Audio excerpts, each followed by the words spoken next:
Hello everyone, happy Friday again. It's got Friday again, that's a good thing. It's basically the weekend, which is always good. Today's video is on making your existing Westfield kit car or Caterham faster for nothing. So we're looking at areas where you can remove weight to have a faster car without going too OTT on the spending. Okay, let's get into it. Okay. So have a look at areas where we can improve our existing kit car, Westfield, Caterham, whatever you've got, MK Indy, GBS, Tiger, it all applies. So a kit car is generally light, but it is only as good as its components. And I've seen a lot of kit cars that have been put together with no consideration of weight at all. So this is what we're going to look at. We're looking at having a kit car that is as quick as possible for the money that you spend. So we're not talking about touring or anything like that in this video. This is about losing some weight to get a faster car. Okay? And while we're at the cockpit, let's have a look. Seats. First thing, even these glass fibre seats that are fitted to this Westfield Mega Blade are pretty light. While they're not carbon seats, which I would like to fit in the future, basically for aesthetic reasons, they are pretty light. I think they're around 3 to 4 kilograms, which is not too bad. I see an awful lot of kit cars that are fitted with big, heavy leather seats, and it's just not, you know, if you're touring, maybe it's okay, but if you want a fast car, make it as light as you can. Now, there are two components to a seat. You've got the actual material itself and you have the subframe. A lot of people buy a nice lightweight seat, then have a grotty, disgusting angle iron subframe. There is no need for excessive size of bolts. There's no need for excessive size of like thickness of the steel. A good quality aluminium material would do the job for the forces that are involved on this sort of car. Consider aluminium to sort of make your own subframes if it's a custom subframe. Okay, just a case of considering the subframe and the seat as a weight in total. Okay, another thing is harnesses. Not all harnesses are made the same. And by the way, I'm not saying that my car is the lightest at all. I'm at a start of a project where I have a lot of the things that I'm going to mention, I'm going to do myself. So my car is not like the perfect car at all. You know, we are at the start of a journey with this car, and I will be doing some bits and pieces that I mentioned in this video to my car as well. So yeah, we've got harnesses as well. Some of these can be incredibly heavy. Some of the components could be made out of sort of cast components. There are lighter harnesses around. Most manufacturers will tell you the weight of them. Just get in contact with them. It's up to you, but there's two of them. If there's anything where there's multiple things, it's good for weight saving. Okay, other elements. Okay, this car's got no mats in. This is meant to be quite a lightweight car. That doesn't bother me at all. When I first got this car, it actually had some very thick rubber sort of paneling behind the seats. I removed that and weighed it, and you wouldn't really think of these things as weighing much, but it's 3.5 kilograms. That's quite considerable, sorry. Even these, I have kept these ones in, these sort of rubber panels, but even those added up, 2 small strips of thick rubber is 1.5 kilograms. It all starts to add up. One element I'd like to try in my personal car is the handbrake. It's quite a heavy component in itself. I'd like to either make or track down an aluminium one. That would save some weight. Lighter steering wheels. You can get carbon fibre steering wheels, but we're talking quite big money at that point. What else have we got? The biggest thing we want to really mention is wheels. The best place to lose weight on a kit car is to get the lightest wheels you possibly can. And these are not the lightest wheels you can possibly get, by the way. These are 13x7 mini lights. I like the look of the wheels, but I will be getting some split rims in the future. Again, like I mentioned, anything where there's multiple items is a good thing. So you can save weight by going to a lighter wheel. You can also save weight by considering the width of the wheel and whether it's necessary.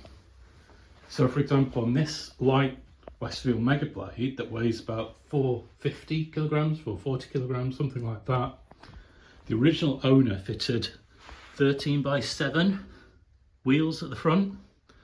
I would argue that is too wide at the front, and it doesn't help steering feel that well. It's a little sort of lardy in terms of steering feel as a result. So in the future I'll be going down to a 6-inch width, and that in itself saves weight because you don't need the 13x7 wheel. You have a lighter wheel because it's a little bit narrower, and you can go down from a 205 tyre to a 195 tyre, which also loses weight. Okay, seeing as we're at the front, on this car it has some old SPAC suspension. This will be going ASAP. These are steel bodied units, they're heavy, get rid of them. I'll probably be going for aluminium bodied Protex. While we're in this sort of area, we've got the cycle wings. A lot of people love changing these for carbon fibre cycle wings. You can get some reasonable deals, some good, some not so good. They don't save a huge amount of money. Don't save a huge amount of weight. They're only quite small. But if you're on a bit of a mission, it all adds up. Consider also your actual brackets that hold the cycle wings on.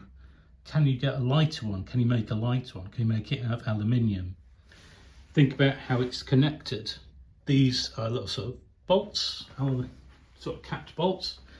I've seen Caterhams that have bolted cycle wings, but they also have bonded ones from underneath as well. Which is lighter? You'll have to investigate. This is steel. Is there a way you could get an aluminium sort of body one? The actual bracket for this is steel. Would some good grade aluminium bracketry be better and lighter? We have typical M16 brake calipers on this car. Very heavy, good brake modulation. The brake's pretty good really, but they are very, very heavy. You can easily get 4-pot versions of these, and they're a lot lighter. Okay, so we obviously have the nose cone. Doing those in carbon and doing your bonnet in carbon is going to be very expensive. Okay, probably not what this video is really about. We're sort of thinking of games where you can get them without spending too much money. Okay, if you're on a real mission, you can start thinking about other things in depth. On this car, it originally had a cover that was made out of MDF that was sort of leather, sort of, I don't know, trimmed. Quite heavy. That's 2.5–3 kilograms just to remove that. It's not a touring type of kit car, this one. You know, the use isn't for touring. This is no use whatsoever to me, really. So this will be coming out, and I'll have a carbon fibre flat panel put across. Again, that's another 1 or 2 kilograms. It all starts to add up when you keep doing things. And it depends on your frame of mind, how much you want to chase it. But on a kit car, weight savings are very significant. If the car is already light and you're saving small amounts, it does actually make a real difference. It's not like taking a spare wheel out of, I don't know, a big old Jaguar. You won't feel any difference. Here, it does make a difference. Your mindset can get a little sort of OCD, if you want. You can start thinking about, oh, this is just plastic, that's quite lightweight, but underneath I could drill some holes in there. I could reduce the weight of that by 20%. You know, small, but it all adds up. The reversing light is quite a large unit. Is there a smaller, lighter one that I could use instead? another gain again. Under here, light units. Can that be drilled underneath to lose a little bit of weight? Yes, it can. It all starts to add up. On this particular car, it's got the padding around the chassis tunnel and everything. I will probably keep that in, just for a level sort of like production style. I just quite like it. But you can get rid of that and have it as bare aluminium if you want. Entirely up to you. Things like this. This is off of, these mirrors are off a motorbike, I believe, and they weigh about 300 grams each. This is all aluminium, the actual sort of arm of it.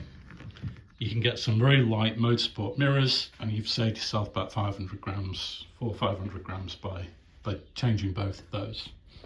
Okay. On this particular car, we've got a motorbike engine. And the exhaust can is from a motorbike. At some point it's been adapted by Westfield. You can see it's actually oval. So at some point it was on a motorbike, but it's been adapted. Again, quite heavy. Could you find a carbon fibre race can that's lighter, or a titanium can? Yes, you could. The bracket holding the exhaust, could you change that to an aluminium alloy bracket? Again, yes, you could. It all starts to add up. Now, I'm going to open the bonnet and we're going to have a little look at some elements in the engine bay where we can lose a little bit of weight. 2 seconds. Okay, here we are back again. And my dog, I think, wants to say hello. This is Bramble. Say hello, Bramble. Gives a high five. There we go. Good boy. I know, good boy. So, other areas. Get off me, lunatic. Other areas to lose weight. I've mentioned it in my other Westfield Mega Blade videos, but not all Westfield Mega Blades had an aluminium rocker cover. Certain engine models had a magnesium rocker cover. That saved about 700 grams. Bolts here I sourced as titanium. Not as expensive as you'd have thought. I think it's like 30 or 40 quid. Small gains here and there. Your biggest gain in here, I don't know if you can quite see, there we go, that is an 800 gram battery. Now it works because it's a motorbike engine. I don't use the headlights, I don't have electric heater or anything like that. It's literally for starting it and running it. When I first got this car, it was fitted with a 10 kilogram battery, a normal car battery. Completely unnecessary. So straight from the offset, we lost 9.2 kilos. We made a very quick, rudimentary set of brackets out of aluminium, and yeah, saved quite a bit of weight. Now for your car engines, kit cars, that's still a possibility. There are a lot of lithium ion batteries where you could easily lose 5-6 kilograms. And the lithium ion batteries are pretty cheap. They're not too bad, 100 quid, something like that. I do have a video on my channel where I hadn't started this car for over 4 weeks on the lithium battery. I hadn't used a lithium battery charger on it, hadn't run it. You hear about all sorts of stories about lithium lightweight batteries, and it was absolutely fine. No problems at all. Started, no issues. That weight is at the front of the car as well. It really improved turning, felt a lot more darty, really good. This particular car also had a oil catch can. I've mentioned in other videos as well, I live sort of close to the Lake District. There are no tracks around here. There are just nice country roads to enjoy, which is what I use this for mostly. Getting any sort of distance or whatever is too much of a pain to get to a track days. They're just too far away and sort of in the back of beyond here. So there's no need for an oil catch can. I had no issues with oil coming out through hard cornering. When I first got the car, it had lots of rubber piping and a big sort of oil catch can over here. Again, deleting that for a fast road car is perfectly fine. I think I lost about 2.5 kilograms, 2.7 kilograms by doing that. This particular car, as I said, is motorbike engined, and you get little trinky bits because all the bikers quite like lightweight bits as well. If you see the purple sort of Allen bolts there, they're aluminium. They can be picked up pretty cheaply. It just, again, it all adds up. Okay. On the carburetors, this car originally had it's from a carburetor fed CBR 900 engine, so it would have had a choke on it. However, this car has been dyno jetted, so it's had larger jets put in the carbs. It's been sort of souped up a little bit, I suppose you could say. A little bit more juice, and a choke isn't really necessary. A little bit of sort of throttle and it will start. So deleting the choke cable, deleting the choke brackets, things like that. Bolts, remove them. There's no need for them to be there unless there's like a particular airway that it blocks or something. Do be careful when removing anything from a carburetor. Sometimes they have dual uses, so don't just think you can take anything off that you want. This also had a throttle switch on it. Again, not necessary. That was removed, and the bracket removed. Again, extra weight, just bits and pieces like this. Okay. Thinking about length of your hoses. Can things be shorter? A shorter hose is lighter than a longer hose. Thinking about the radiator that you use. Is it suitable? Is it oversized? Could it be a thinner radiator? How much actual coolant have you actually got in the engine, in the actual radiator? It all adds up. So these are just a few ideas of things that you can do, areas you can improve on. As I say, this car hasn't got a lot of the things I mentioned, like for example, this still has the Westfield fabricated uprights, these, and you can get aluminium ones of those to lose a bit of weight. So there's a lot of weight that can be removed on this car even, but it applies to car engines, Westfields, MK Indies. MK Indies tend now to be built quite light. There's lots of lightweight components on them. Wishbones, things like that, brakes now seem very, very light. Pretty good cars actually. But yeah, I hope that's helped a little bit. Giving you a little bit of sort of thoughts on areas that you can improve on. And yeah, just a quick Friday video. Hope you all have a lovely weekend. And auf Wiedersehen.